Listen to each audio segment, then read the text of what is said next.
dumping treasury bonds and buying gold that the world has ever seen. This is on the other side of the Basel Conference and negotiations to retire the dollar from international contract usage and the discontinuation of the dollar in global banking systems. This will be a shockwave to the United States.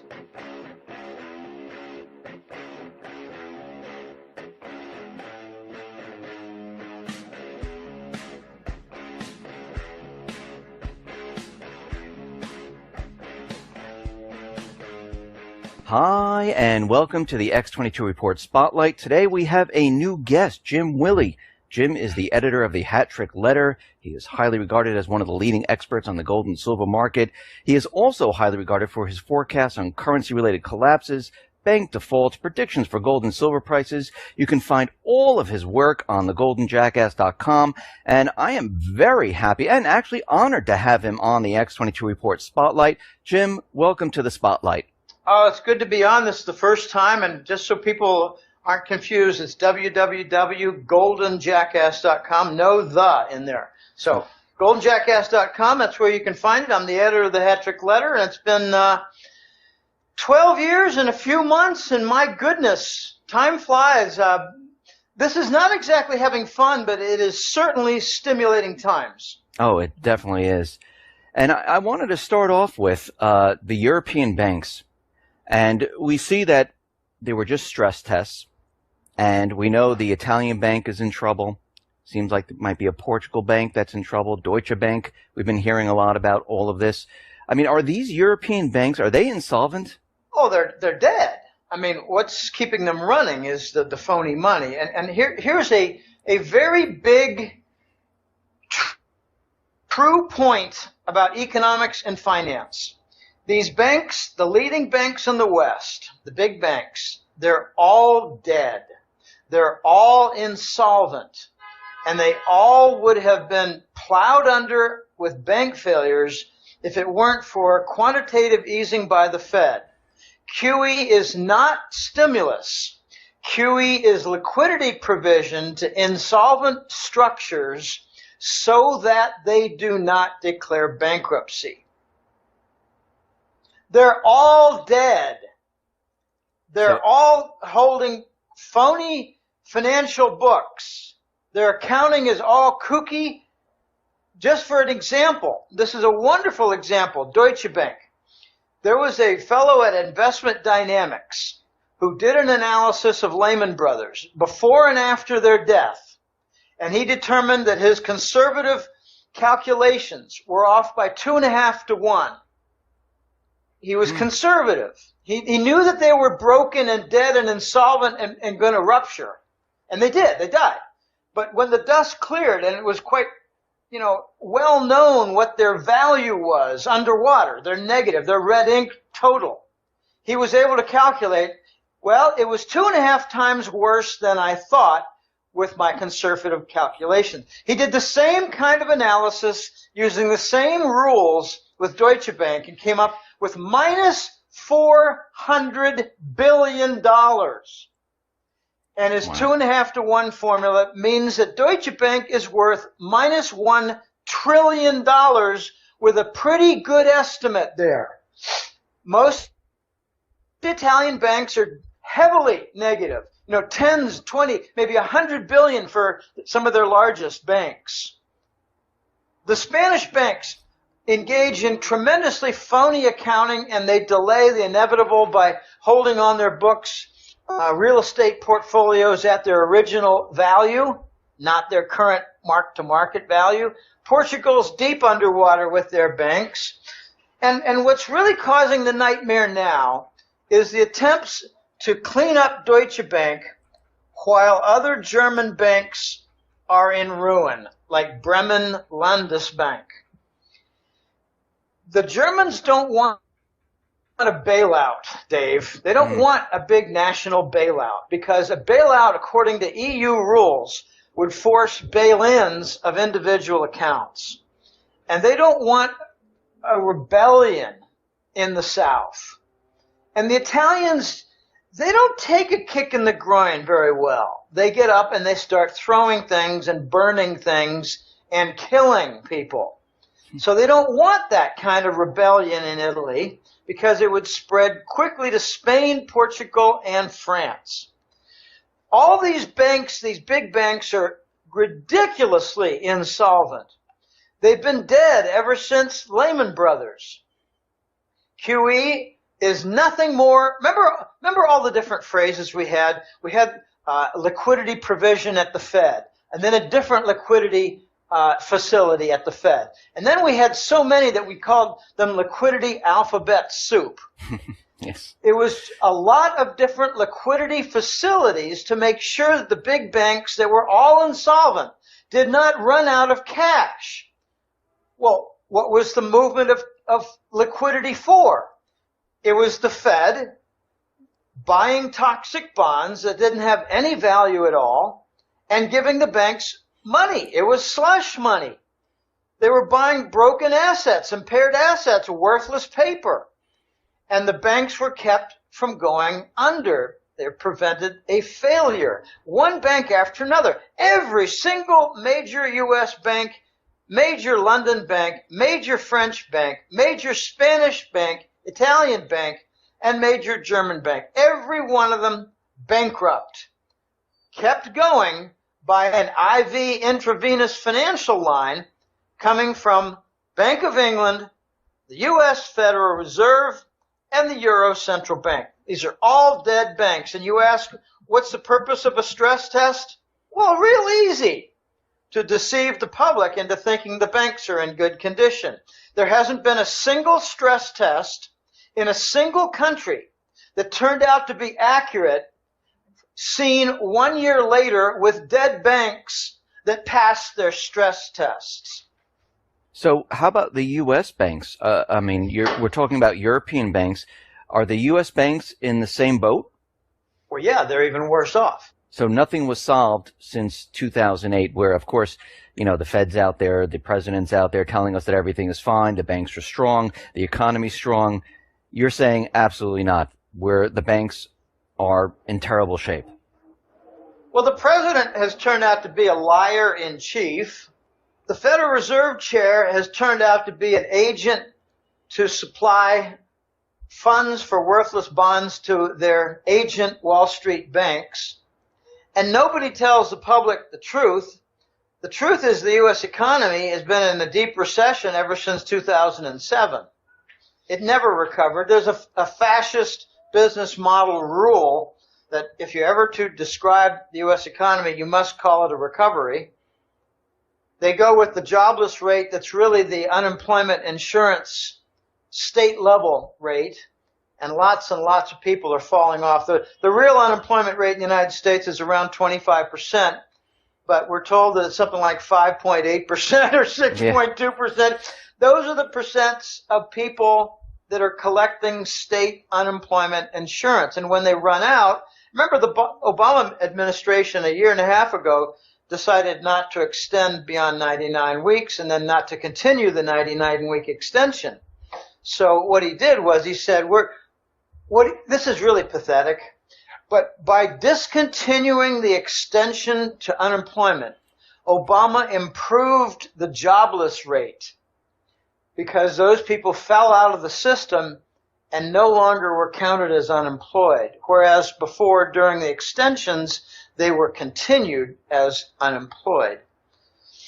The U.S. banks are in the worst shape of all, but they have a tremendous advantage, Dave, and you got to factor it in when you're looking at bank balance sheets. It's the narcotics, money laundering, the London banks, the U.S. banks, a couple of French banks, Deutsche Bank. They benefit enormously from narco money laundering that Langley does through the Afghan war. And all that's in jeopardy right now with the Turkish uprising where they've objected to the U.S.-led coup d'etat because Turkey is one of the principal stopping points for the distribution line of heroin. If you're ever wondering why did Jeb Bush back out of the presidential race, it's not because Trump was insulting his mommy. It was because Russia interrupted the ISIS and Saudi narcotics line that Papa Bush was running, and that was used to fund the Jeb Bush presidential campaign.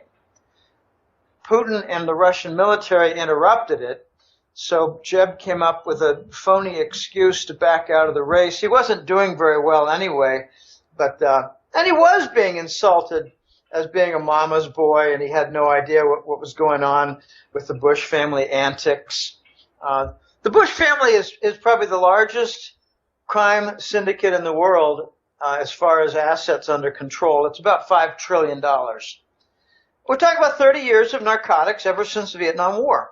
Why do we get into the Yugoslav war, the Balkan breakup? Well, we decided we can go in there and capture, Kosovo and capture the Eastern European heroin, make sure it doesn't get into the hands of the Chechens and then into the hands of the Russians. So we've got a global monopoly, and the New York banks benefit tremendously. The Bank of America is Papa Bush's narco bank. That's his heroin and cocaine bank, Bank of America. And Citigroup is in charge of Panama and all the other South American narcotics money laundering through Panama. So the American banks have an advantage with the narco. And if you think it's small, you're nuts. It's between $800 billion and $1.2 trillion a year. And the usual cut is something like 20% off that. So 20% off a cool trillion is $200 billion. So I've actually heard, Dave, this is hard for some maybe of your listeners to swallow, but I don't really care. I don't care. I just go and tell what's going on. And people who have blinders on or who are recently coming out from under the earth with their ostrich heads stuck in the sand, they're coming out and I give them praise, but this is very tough to swallow.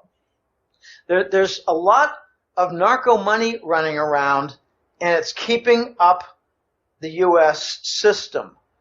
And it's involved with the Clinton campaign.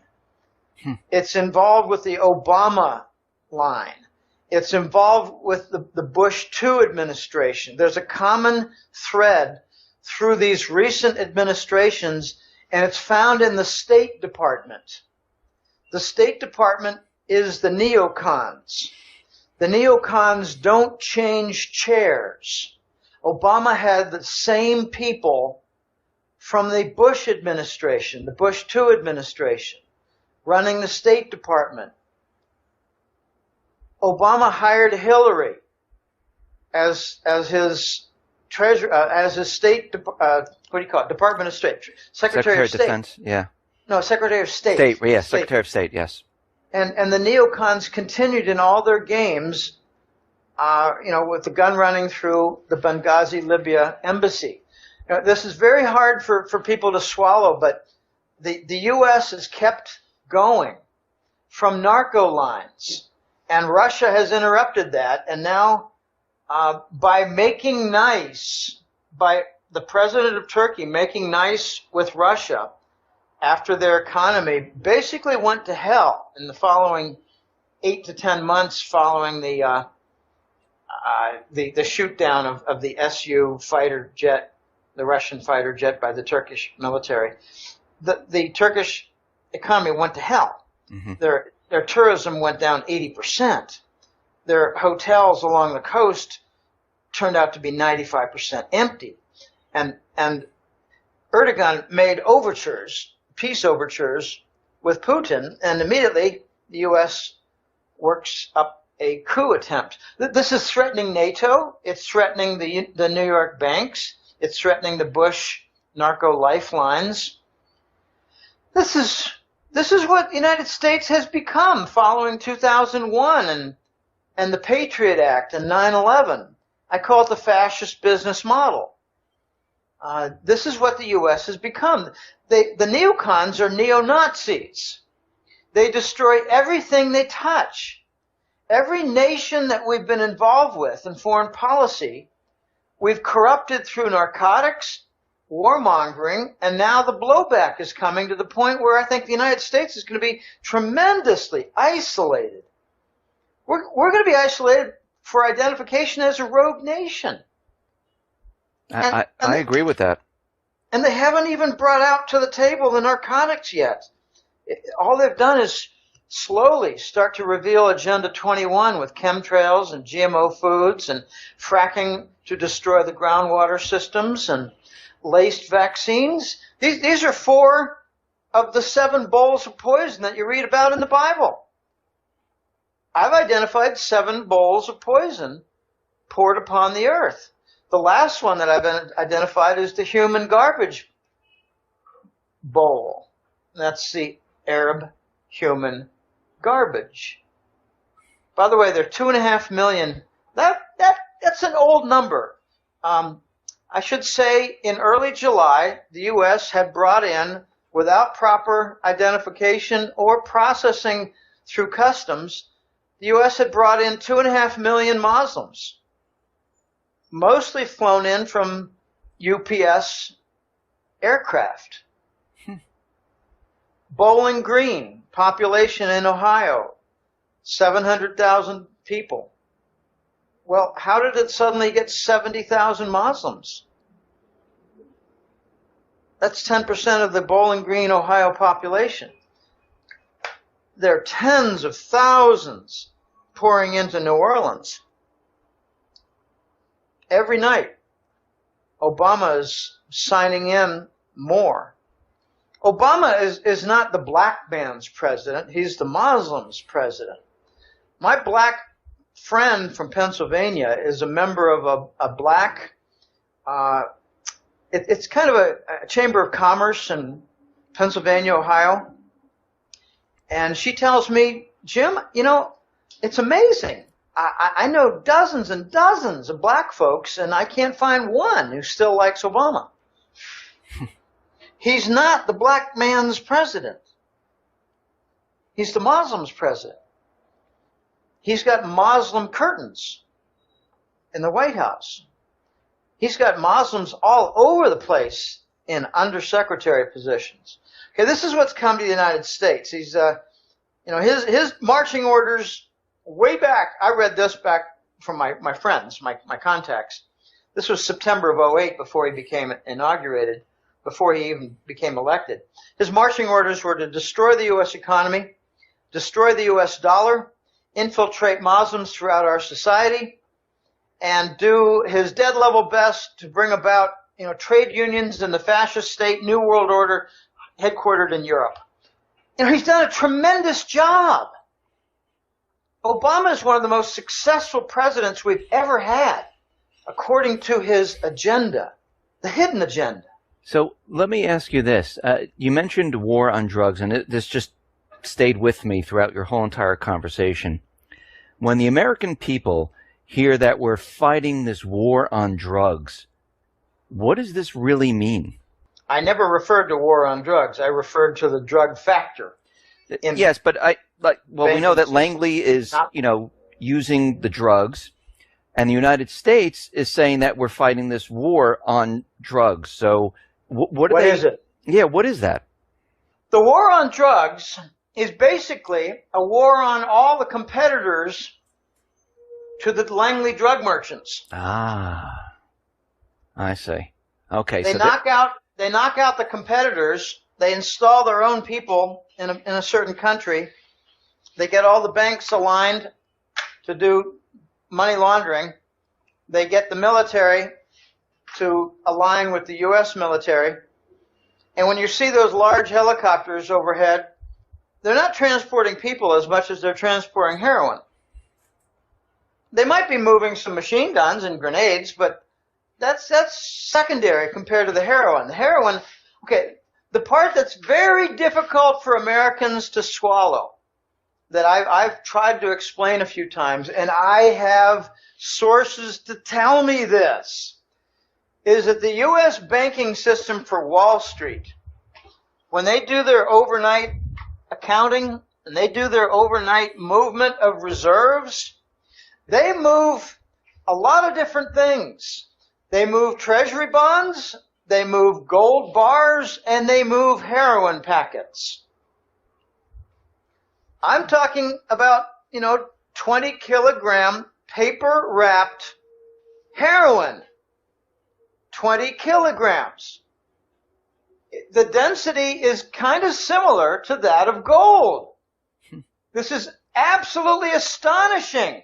Our banking system is kept going by heroin reserves. I just had an incident. This is in my extended family in the last week. Someone in my general family had a daughter who had a heroin overdose. They did not want to hear from me that this is largely from Afghanistan.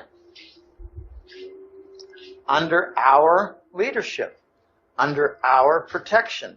We've turned Afghanistan, Dave, into a chemical factory with trucks moving the chemical products required to process poppy into heroin.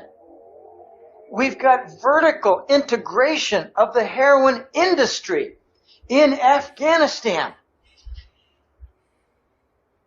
Now, you see stories of wild-eyed guys with their pants rolled up to their thighs, chewing on poppy, stomping on the white, pasty substance. That's primitive. That's the Colombian Hills. We've turned it into a chemical factory in Afghanistan. Hear me. $800 billion to $1.2 trillion a year. When we first started this war in 2003, they had approximately 100 tons of heroin. We pushed out the Taliban. I think there were 2 out of the 20 tribes we retained. And now it's 1,300 tons a year. We've increased it 13-fold under our leadership in vertical integration and industrialization. And we tell the American people we need more budgets and bigger funds to fight the war on terrorism. The American people have been turned into some of the biggest, most gigantic morons in the modern history of mankind. 10% of them are smart enough to see through the haze, the lies, the blur, and the din of the propaganda. And I give them praise. It's only 10%. Many of them are hat-trick letter subscribers, and I give them a lot of praise for not being deceived. But when you're told the statistics that under the U.S. you had a 13-fold increase of Afghan heroin production, and they want more money to fight the terrorists producing heroin in Afghan soil, I say you're an idiot if you believe that. The war on terrorism is a giant smokescreen. What they tend to do is turn a country on the defensive. They get them to move their gold and to move their reserves and to move their operations, and the U.S. through their Langley mercenaries and Langley hired, people with white skin as opposed to the Muslim skin. I know that's a silly term, but we've got white Anglo-Saxon Protestant mercenaries, and we've also got Muslim mercenaries. Langley has created the Muslims as mercenaries under the ISIS label because they thought that would fool the American public in a better way, and they're right, it did. I regard it as a new name, a new wing for Al-Qaeda, which was always under Langley's wing. So they get the movement in the country, and then the Bush family goes in and steals the gold. We stole the Libyan gold, 144 tons of gold. I don't think it was so much in movement. We got their leaders to be in movement and killed them. There's a lot of rumors out there now that Muammar Gaddafi is not dead, that we killed a double, but it's very hard to confirm this. I've heard that Gaddafi is running around free man in Zimbabwe. And I don't know if he's trying to produce a government in exile. I don't really care. He might want to just wait for the reset to occur and to take root. so that he would have more credibility on some of the criminal activity that was devoted toward his attempted murder. I don't know. Maybe he is dead, maybe he's not dead, but the point is, we removed the government of Libya and turned it into a chaos zone. It's what we do. We turn their countries into chaotic zones where their urban centers are bombed out buildings, and we blame it on terrorists. We say that we're going in bombing terrorist strongholds, but I'll give you an example, a great example in Syria. We're always bombing something in Syria. We claim that these are ISIS strongholds. Well, since when is an electric generating facility in Aleppo a stronghold for ISIS? No, it's to cripple the city and wreck the whole Syrian economy on the western side. This is what we do. We turn cities to rubble and economies to wastelands. It's what we do, and we're very good at it. That's called the Arab Spring, and it's not the war on terror. The war on drugs, the war on terror. War on terror is intermixed with the war on drugs. Because we claim that the terrorists are involved with all this drugs and with all their illicit funds, they're funding the terrorists. I'll tell you what a terrorist is, Dave. Okay. It's anyone who crosses the neocons running the United States. I agree with that, Jim. Let me ask you this question about Syria. Since Russia, who stepped into Syria with the invitation from Assad to fight the terrorists, the Islamic State, the proxy army for the U.S., we see that the Islamic State is being, brought down to almost nothing right now. And the Russian forces, the Syrian forces, they're pushing the U.S. into a corner. What would be the U.S.'s next move in Syria? I mean, I understand that they're trying to work out this peace deal, ceasefire deal, but we know they don't want peace or ceasefires in Syria. What do you think their next move is in this country? I think what's likely is different factions to step into Syria. There's something, it's a fascinating thing, but ISIS had a name change. They called it Daesh. D-A-E-S-H, Daesh. Right. Now they're calling it Al-Nusra. Okay, so if you change the name, you can convince sleepy, dopey Americans that this is a new player. No, it's just a new nameplate on the Langley subdivision. Okay, so what are they likely to do?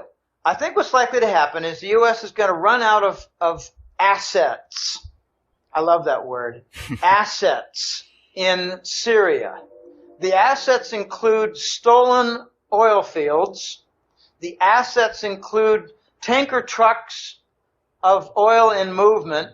The assets include a lot of weaponry. We're starting to see one story after another of weapons depots being blown up by the Russians. The Russians have unmasked not just the U.S., but Turkey and Israel, all working together behind ISIS. Where is the field headquarters command center for ISIS? It's the U.S. Embassy in Ankara, Turkey. So with the Turkish coup that failed, the purge that Erdogan is likely to conduct now could push out those people who are running the ISIS war operations in Syria, but running them from offices in Ankara, Turkey. This is very dangerous. I think the U.S. is going to be pushed into a corner, running low on assets. The last asset is the human soldiers. And they're really not just, Middle Eastern Arabs. No, they're North African Arabs. They're even Eastern European Arabs. I mean, like in old Yugoslavia and northern Turkey and parts of Russia, the Caucasus region. They might be Chechens. They're mercenaries. They want a job. They're having fun. And they chuckle incredibly when the Americans believe that those videos with somebody's head being cut off are real. Take a close look. There's no blood squirting out of the neck. There's no blood squirting out of the neck. You do that for a regular human being without video editing, and you see 3 feet of heavy, voluminous blood squirting in every direction before and during the head removal. And none of that is evident in the ISIS films. It's designed to scare the wits out of sleepy, dopey Americans. Now, the American consequence, the U.S.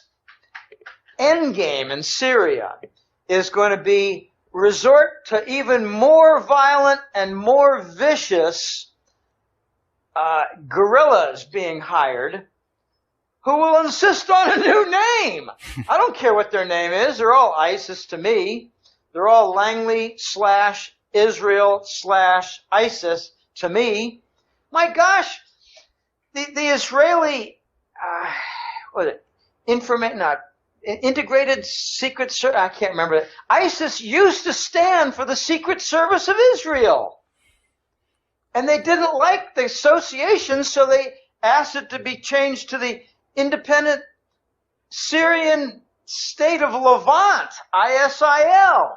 No. Let's leave the close association to Israel because it's still there. Now, we got a complete snafu of all U.S. foreign policy because it's trying, like the devil, to hold things together for the narcotics and the counterfeit, I call it counterfeit, toxic dollar.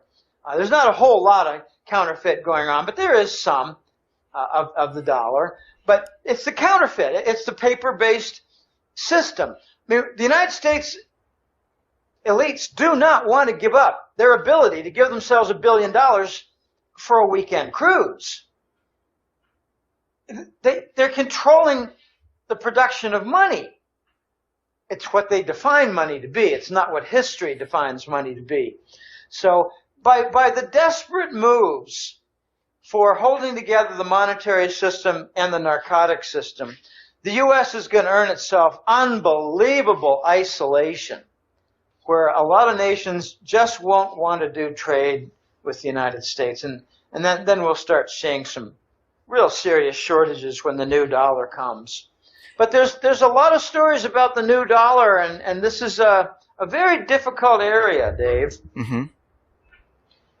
It's hard to know. It's hard to know exactly what's going on. It's hard to know what the developments have been. It's hard to know what decisions are being made. Hard to know what offers are on the table. That these are very difficult concepts for building the next chapter for the United States. And I don't have all the answers. I do have a number of pieces that are quite clear, and some other pieces that are indicated, other pieces that are rumored to be in negotiation. But this is not going to end well for the United States. That there's a tremendous effort going on by non-Americans to bring about a soft, gradual landing for the dead dollar. I made a forecast 2 years ago. The dollar, as we know it, will rise and rise, then rise some more, then vanish. Because it'll become the black hole that attracts foreign funds. We're seeing it right now with the Treasury bond. We're down to 1.3%. It's going to go down to 1.0%. When I made this call, it was around 2%. I said we're going to head down toward 1.5%. We got there. It was a matter of several months. It wasn't a hard call at all. But by destroying foreign currencies, we will end up killing the entire paper dollar system, the entire paper major currency system. The dollar's not getting stronger. The dollar is rendering weaker the other paper currencies. The dollar is weakening versus gold. Mm-hmm. The dollar is weakening versus the off-market gold price, where money is paid to get large sums of gold, large quantities of gold. I'm not referring to COMEX. I'm referring to the off-markets, the markets that actually have moving metal. A market that does not move metal is not a gold market. So when all this comes about, Jim, will the dollar actually exist, or is it going to be completely replaced with something different? I think the dollar is going to be replaced. We have so many different scenarios. I'd like to review a couple. Oh man, it's very hairy, Dave. This is very complicated. If the United States does not get external help, that's the first premise, and that opens up a whole new arena, a whole new set of rooms. There are other set of rooms where the U.S. does get assistance for, gold provision.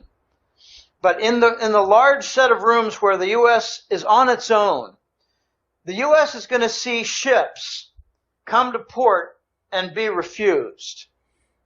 The foreign provision, foreign ships full of, say, raw materials or finished products, I don't care which, I don't care what country, they're starting to turn down the treasury bills for payment now. We're getting, I believe, phony stories that at Los Angeles port we're told that there's, worker strikes and all kinds of other problems, so that there's a queue of 20 ships out there that are not unloading. The key is they're not unloading. The question is, why are they not unloading? And I believe it's much more they don't want the treasury bill dollar than it is workers who, object to some conditions or pay scales or whatever.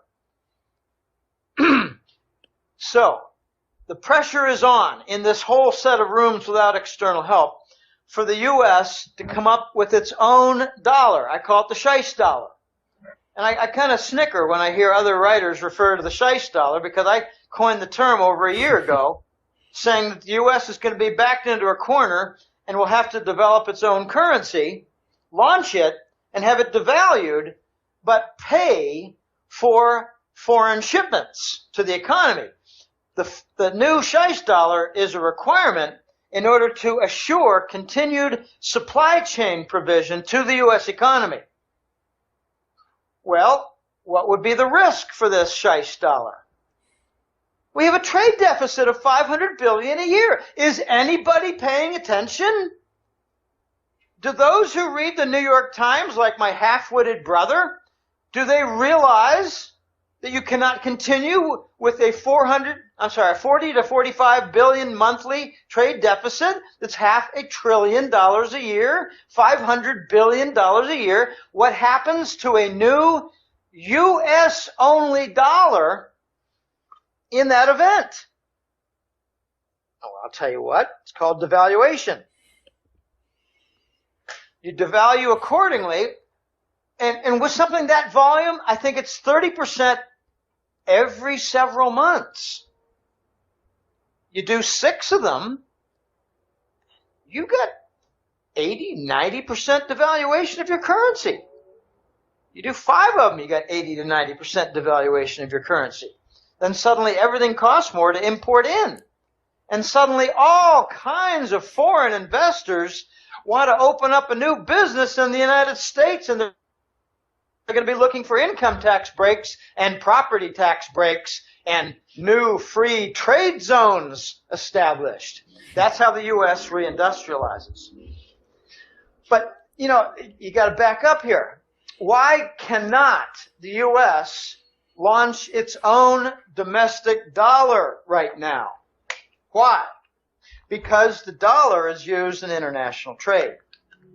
The dollar is the standard for, say, India providing information technology systems in Saudi Arabia. The contract's written in the dollar. The dollar's written in Bolivian metal sales, metal supply provision to China, in return for domestic electronics, car parts, and motorcycles. The contract between Bolivia and China is written in the dollar. The contract between India and Saudi Arabia is written in the dollar. And that prevents the United States from doing anything. The United States now has its hands tied. The U.S. is now stuck, you can call it in handcuffs. I call it a straitjacket. Because the U.S. cannot do anything on a new currency until something is resolved on an international scale through huge, broad treaties to take the international contract payment system off the dollar standard. Okay, you have the dollar as the global reserve currency, which means they have treasury bonds and treasury bills all through banking systems. But you also have a global contract standard where the dollar is the medium, the terms of the contract. Okay, so what I am hearing, this is what Euroraj has heard from his London contacts regarding the Swiss. It's the Bank for International Settlements, which represents in Basel, Switzerland, it represents the mass of Western central banks. They are in conference and have been for a couple of months or more with the Chinese. We're talking about the People's Bank of China. We're talking about the Ministry of Finance for the government of China. And we're talking about a very important independent group called the White Dragons. Just think of them as ancient, very wealthy Chinese families, but not just Chinese. Asian wealthy families. It could have some Koreans, it could have some Vietnamese, it could have some Singaporeans. I don't know. Okay, what is this negotiation all about between Basel, I'll just call it between Basel, the BIS, Basel, which represents the central banks, and the Chinese group for all their financial interests, including sovereign wealth fund managers. They have trillions. Okay, the basis of their negotiation is to take the international contracts and swap them out of the dollar into gold. So the Indians would be paid from the Saudis in gold. So the Chinese would be paid from the Bolivians in a swap of gold for the metals. The Bolivians would make sure they had gold to provide China through swaps of their own metal reserves. Okay, the point here is that all global contracts would no longer be in the dollar. They would be in gold. And you can't do that without settling and agreeing upon, across the board, with all the principal parties. You know, like the British and the Americans would get their noses in there with the Basel bunch of the central bankers and let them know what their desires were about this or that, what they're willing to settle for regarding the dollar and gold conversion, but they're talking about $5,000 gold price. Okay?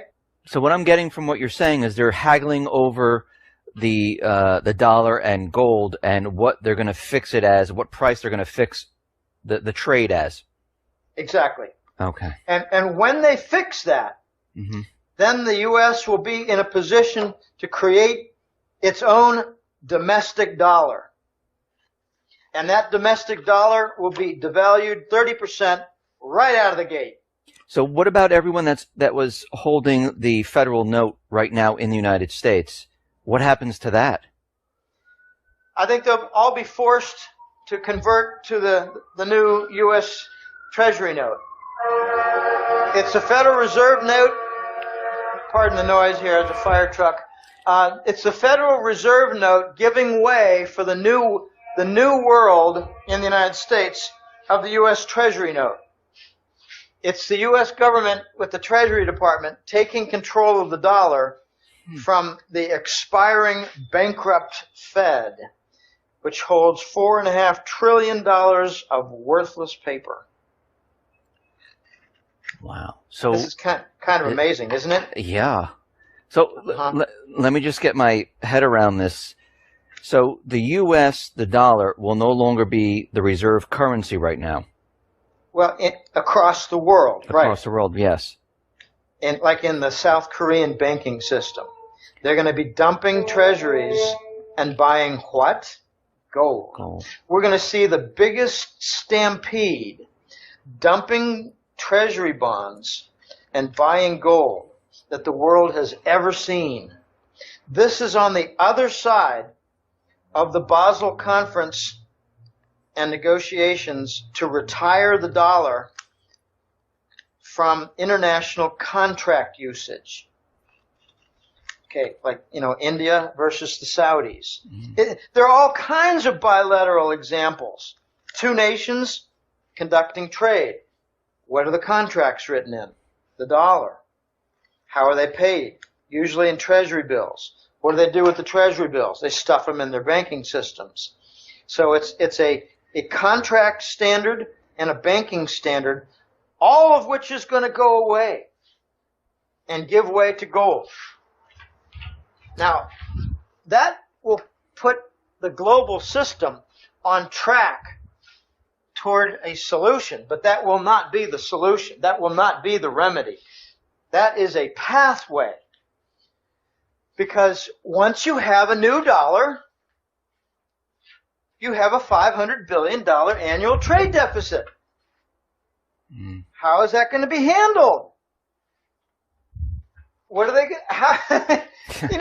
okay, now let's switch gears here, Dave. Okay. I've had all of that based on the U.S. not receiving any foreign assistance toward the solution. Okay, now imagine the U.S. does have assistance toward the solution. But I should really say, let me just finish off the point.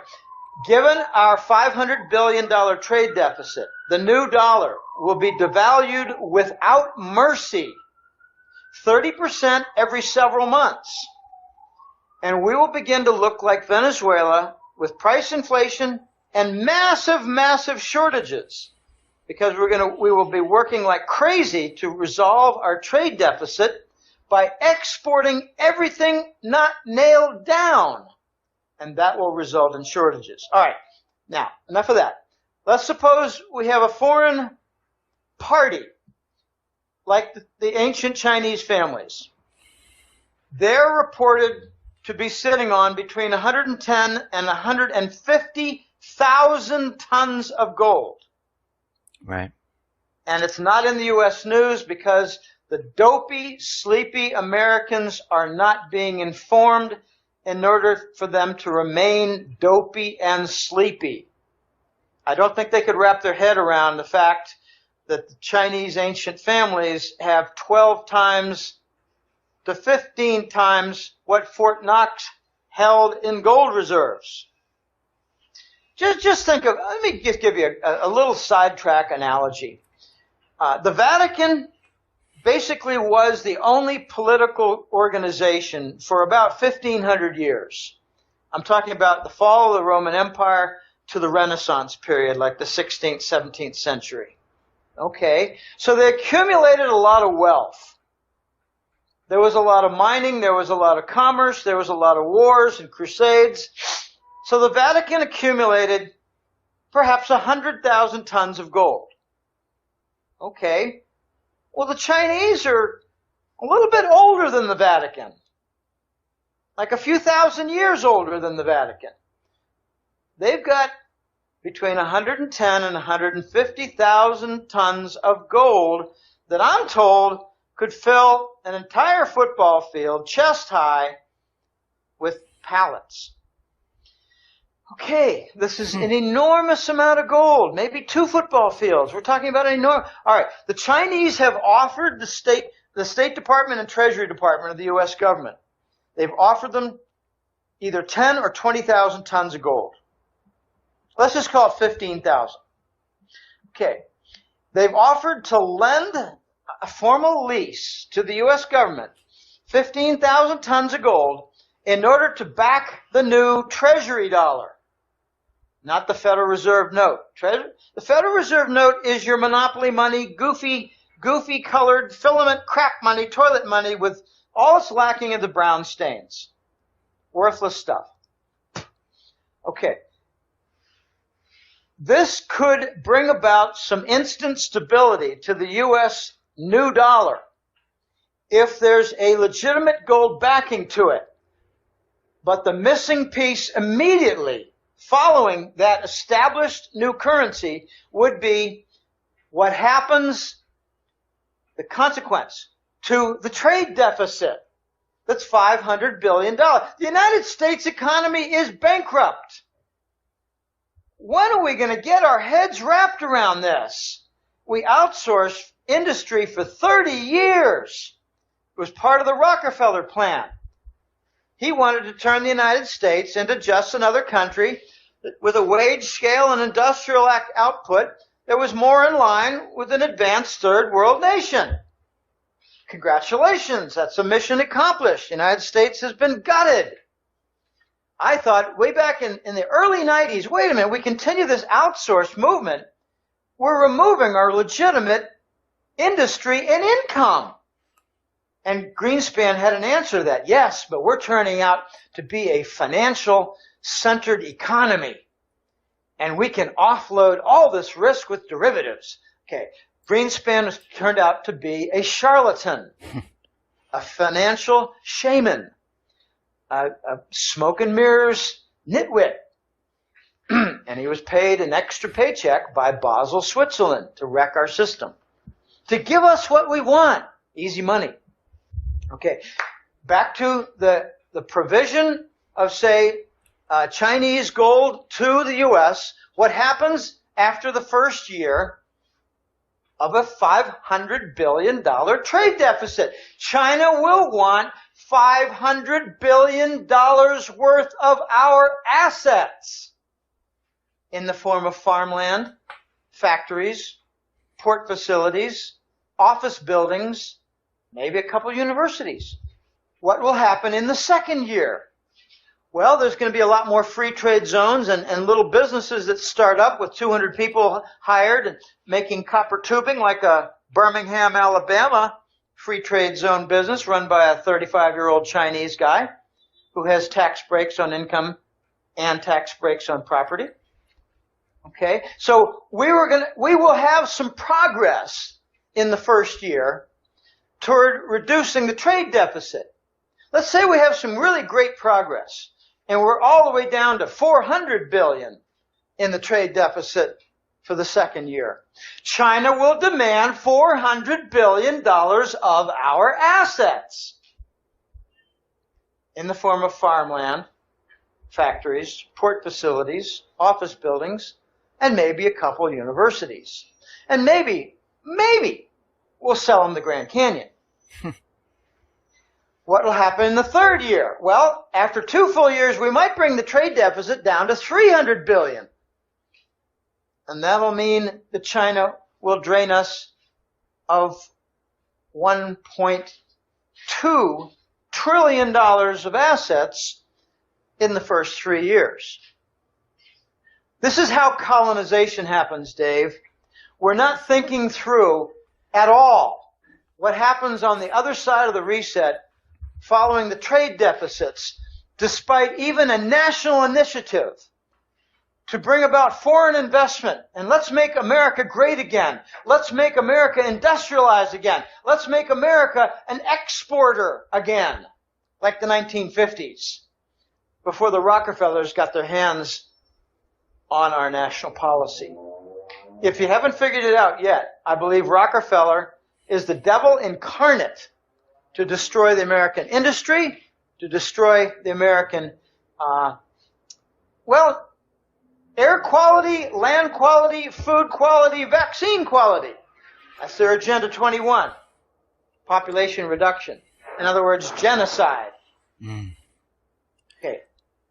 Rockefeller is responsible for other things, a lot of little things, like reducing the quality of our wheat to the lowest junk level in our breads, pasta, and whatever for wheat. We don't use largely, there's a name for the type of wheat that's used for, the type of flour that's used for pizzas. I can't think of it. Anyway, he brought about a consensus among industrial companies in America to go with the lowest junk quality of wheat. And at the same time, shove in corn syrup everywhere you look. And the outcome to this Rockefeller Foundation plan is that we have a 50% obesity problem. That does not include the jackass. I am a cool 6 feet tall, 180 pounds. Thank you very much. Nice. I never eat pizza. I don't even buy bread. I do eat some bread, but I don't buy it. It's not in my refrigerator. Okay, so whether the U.S. is provided gold for a new currency or not provided gold for a new currency, we're going to have a tremendous problem because of our trade deficit. We're going to handle our federal deficit in a different manner. We're going to handle it by confiscating pension funds. All we need to do is confiscate $1 trillion a year, and we've got the federal deficit solved. And we've already been given a hint to that, how Obama was going to, he wasn't going to, he made movements toward having the federal government pension funds use a special treasury bond. Right. And it's not $1 trillion worth, but if they start zooming in on the 401ks and the IRAs, then you'll start hearing barking sounds from my sister's mouth. And finally she'll begin to get it. But I don't think so, because she'll tell me that they're perfectly safe, just like the bank accounts insured by the FDIC. Okay, there's a third wild card here, Dave, I'd like to touch. Okay. The U.S. could be on their own without any gold provision for a new shit dollar. Scheiss dollar. Let's make it sound, above table. A Scheiss dollar. That's German for excrement, flotsam, jetsam, rubbish. I do have a few words in my German vernacular. We might have a Chinese provision through a lease, and I guarantee you it would not be a lease on U.S. soil, because we steal everything that we've ever leased. We've dishonored every treaty and dishonored every lease the U.S. government has been involved in the last 200 years. Okay, there's a third wild card. And just so people are clear, if we come up with this Scheiss dollar, we're going to lie and cheat and steal all the way through in declaring what's backing it. We're going to say that we have the strategic oil reserve behind this dollar. We have 25 giant natural gas storage facilities behind this new dollar. We have deep storage gold that might even include the Grand Canyon behind this new dollar. But it all becomes available for foreign confiscation after the first year and the $500 billion trade deficit. So here's the wild card third option. The Bush family comes forward and says, we'll lend you 10,000 tons of gold for your new dollar. But we've got conditions. We remain in control of your government. We remain in control of your banking system. And we remain in control of your security system. So nothing changes except you've got a stable currency now. And if you don't do this, we'll start murdering various people until you do agree to it. That's much more in keeping with the American way that we've seen since 9/11. Jim, this is starting to make sense to me, because when I was looking at the new $100 bill, one side, the left side, says Federal Reserve note, and there's not much color there. On the right side, you see gold. The 100 is in gold, but something very interesting on the right-hand side when you fold the $100 bill. Under the United States now, the United States of America, it says, this note is legal tender for all debts and public and private. It's no longer under the Federal Reserve logo. If you look at the old $100 bill or any other bill, it was always under the Federal Reserve section.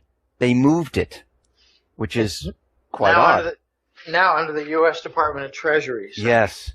Yes. I don't like the fact that it says Treasury note at all. I think eventually we're going to see something that says U.S. Treasury note, not Federal Reserve note. Then you'll know it's got some real change at its core. I want to see the Federal Reserve shut down. Yeah. I want to see the COMEX shut down. I'd like to see a whole lot of other things I don't want to discuss. But those are two good starting points. As long as the Federal Reserve is involved, we will have Basel banker power over us. Okay, I'll give you an example. In the last few years, we've seen a lot of rules like, well, you can't have internal trading on your treasury accounts within the Wall Street banks. That was part of the Basel II rules. Now Basel III is saying you've got to have a certain percentage of capital maintained in your bank in Wall Street in order to continue doing business as a bank. That's called Basel III rules. Why is Basel giving rules to the U.S. banks? Why is a Swiss private bank giving rules to the U.S. banking industry? The answer is simple. Because the U.S. is not a sovereign nation. The U.S. is a vassal state under the Khazarian Nazi banker model with their financial power in Basel. And that's why Basel's negotiating with China on the global international contract centered in the dollar to switch it over to gold. I want to put Basel out of business because what they're going to try to do, Dave, is real soon start making a lot of noise about how the IMF and the special drawing rights basket of currencies that recently introduced or invited in the Chinese RMB, it's the dollar, the euro, the British pound, the Japanese yen. Now they got a fifth. They're moving their percentages around, and the biggest loser was the euro. The one most intact was the dollar. I got this wrong in a recent interview. I made a wrong statement saying that the dollar was going to give a lot of ground to the Chinese RMB. You know, it's the euro going to give a lot of ground to the Chinese RMB, and you're going to see a lot of euro bonds converted to Chinese bonds in order to facilitate this new percentage introduction. But what the elite in Basel want to do is to have the IMF produce the new major currency, a gold-backed super sovereign SDR basket currency of the five majors. And that'll instantly, as they claim, provide stability among the five major currencies, and you won't see much big fluctuations among the five on any pair. And that's pretty interesting, but I don't like the idea, and I think this is what Greenspan is hinting to regarding the world needs a gold standard. Yeah, we need the IMF to step in and save the day as the agent for Basel. I don't think so. I don't think so at all. Because I'll tell you what they'll try to do. They'll try to say, Basel will hold all the world's gold. And if you want to participate in this, you got to hand over some of your gold in order to be collateral for gold trade notes to guarantee your trade payments, your trade shipments, your supply chain, payments for all that supply chain. And if you don't have gold, the Basel bunch will lease you some gold, like to say Bolivia, in return for a nice big slab of industrial metals and maybe some strategic metals like, strontium, vanadium, titanium. Wow. I don't want Basel to be the global repository of gold in charge of a new banking system, the super sovereign IMF in charge. No, I don't want that at all. And I don't think Russia and China are going to let that happen. Because they've got a lot of gold, and they're going to have more liberal, fair, just rules for participation. They might have some swaps. We'll just take example Costa Rica. What's Costa Rica going to swap in order to guarantee some gold provision? Because they've got a trade deficit here. What are they going to do? Are they going to forfeit $1 billion of assets a year? I don't know. This is very complicated stuff. Very complicated. When this switch comes where the dollar disappears, we're getting introduced to this new currency, is America going to continue on the way it is? People are going to continue on with their lives, or is it going to be a drastic change? The introduction of the new dollar by means of the discontinuation in usage of the dollar in foreign trade, foreign contracts, and the discontinuation of the dollar in global banking systems. This will be a shockwave to the United States. The introduction of the new dollar. If they do it in very clever ways, like the Chinese have an arrangement of properties that they want to take after 1 year and take after 2 years, and then maybe after 3 or 4 years there won't be a real big trade deficit, so there won't be a big abandonment and forfeiture of assets to China. If they do it in a very stable and clever way, they might avoid the big devaluations in the first year. That's what they're trying to negotiate now, Dave. And I don't know how successful they're going to be, because the only way the U.S. gets some continuity without huge destabilization is if the U.S. gives up some control. And the neocons never give up control, whether it's banks or whether it's a war machine. They never give up control. So I don't know how this is going to be resolved. Right now we've got no resolution. We have no agreements. I just hear about step by step we have some progress regarding Basel and China at the table. And the Chinese are holding very big cards. And the West is holding very few cards.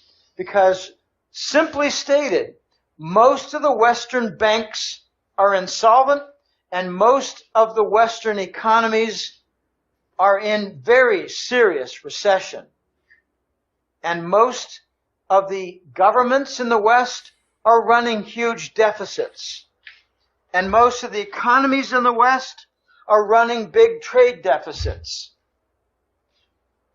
And on the winning side of most of those items is China. They still have a trade surplus. They're still holding, $1 trillion plus in treasury bonds. They own 1/3 of U.S. urban commercial buildings. They own the Long Beach, California, Los Angeles port facility. Whew. Wow. The Chinese are at the dominant position at the trade talks table. I'm hoping for more stability and less control, some not forfeited control, but some bargained handover of control to the Chinese. So to the point where the United States can continue, but with a lower standard of living. We've already seen giant slices taken away from the U.S. standard of living. Just take a look at home equity. Take a look at fringe benefits for from jobs. Take a look at health care programs. Most people pay into them rather significantly and then pay again when they have some kind of a health problem and a bill. So we're going to have some serious loss to wages and fringe benefits. We're going to see some higher prices. The Chinese have made a very simple demand. Come up with your own dollar because you're wrecking the world dollar. And with your new dollar, we want a 50% devaluation. You've gotten a free ride for too long. How do you bring about a 50% devaluation? Well, I'll tell you how. It's very simple math. You do back-to-back 30% devaluations, space it apart a few months, maybe a year, I don't know, I don't care. You do a 30% devaluation, you preserve 70% of value. You do it again, you preserve 70% of 70%, which is 49%. There's your half right there. The Chinese have demanded that we have a new independent U.S.-only dollar, and it gets devalued because we've set up these imbalances where the U.S. pays for finished products and hard-earned commodities. We pay them with treasury bills that Bernanke boasted we can do so at zero cost. I say if you do it at zero cost, it has zero value. We're giving them something worthless with zero value in return for ships loaded with stuff, and the world's not going to do it anymore. Jim, listen, I really appreciate you taking this time out and being on the X22 Report Spotlight. Thank you very much. Once again, how can people see your work? It's on www.goldenjackass.com. It's a silly, funny name, but you know, when I started writing about gold in 2003, a year before the website, a year before the newsletter, I called myself the Golden Jackass because I was coming out with some economic essays about gold. I didn't think that the Wall Street community had any idea what was going on with gold, and gold was not rising in 2002 and 2003 because of the Palestinian problem, one of the dumbest things I've ever heard. It was rising back then because the prevailing interest rate went below the consumer price inflation rate. We had negative real rates. That's a launching fuse to light the fuse on gold. Okay, it's goldenjackass.com. If you go in there, you'll see a public domain, in other words, a free page. I have lots of links. I try not to do interviews unless I know that there's going to be a link to provide the followers and subscribers, clients to the Hat Trick Letter, because they need a little shot in the arm once in a while. These are very depressing times. People need to be encouraged, and I do so with these interviews to let people know they're on the right track with gold and silver. But the public page has a lot of interviews and some public articles that I write. I'm about to write another one right now about the banker bunker mentality. I've got some notes together from it. But it's also the home of the Hat Trick Letter that started in April of 2004. And I really didn't plan on getting much past the year 2010, but we've had a series of climax events, starting with the ruin of the pigs nations and their sovereign debt in Southern Europe, and moving on to things like, I forecasted correctly, by the way, the pigs' sovereign debt. I didn't know where it was going to blew up in Greece, but I expected Spain and Italy to be the center, and now Spain and Italy are going to be the climax. But I correctly forecasted move toward 0% in 2009. I correctly forecasted a move toward quantitative easing, the QE policy. I correctly forecasted a number of things, like I claimed that both QE and 0% would be permanent, never change, and that's becoming very, very clear.